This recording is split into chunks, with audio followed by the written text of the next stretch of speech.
pense qu'il y a eu quand même un énorme mépris de classe. Parce que quand vous considérez la majorité des Français comme des tubes digestifs, forcément, à un moment donné, le mépris de classe, il ne se cache plus. Voyez-vous, je me rappelle d'un éditorialiste pendant la crise des Gilets jaunes qui nous avait dit « Les Gilets jaunes sont des êtres méprisables ».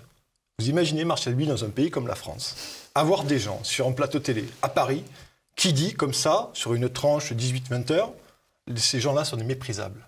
C'est absolument scandaleux. C'est ignoble. Et on est toujours pareil, vous l'avez dit, on était dans l'invisibilisation de cette société finalement, cette France périphérique qui souffre, qui a été envoyée au fin fond de la France provinciale. C'est moins que rien, c'est déplorable. Rappelez-vous, Hillary Clinton, bien entendu, et Christophe Guilluy, le temps des gens ordinaires. C'est ça, ce sont les gens ordinaires.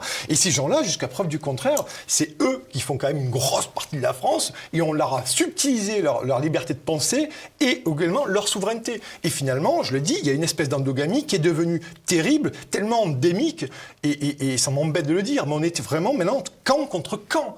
Et ça, c'est absolument effrayant pour un pays comme le nôtre, sur le pluralisme des voix. Et c'est pour ça, notamment, qu'on a excommunié le débat équilibré, l'équité, des points de vue différents, de manière à pouvoir donner aux gens des clés de réponse sur les sujets importants, de manière à ce qu'ils puissent réfléchir par eux-mêmes et qu'ils se fassent leur propre idée. Mais si vous partez du postulat simple et béat que l'auditeur, le téléspectateur, le spectateur est un imbécile, ben forcément, ça vous pousse vers ce mépris de classe et vous essayez de faire le redresseur de tort des bonnes opinions et de remettre ces gens sur la carte routière de la pensée autorisée. Voilà.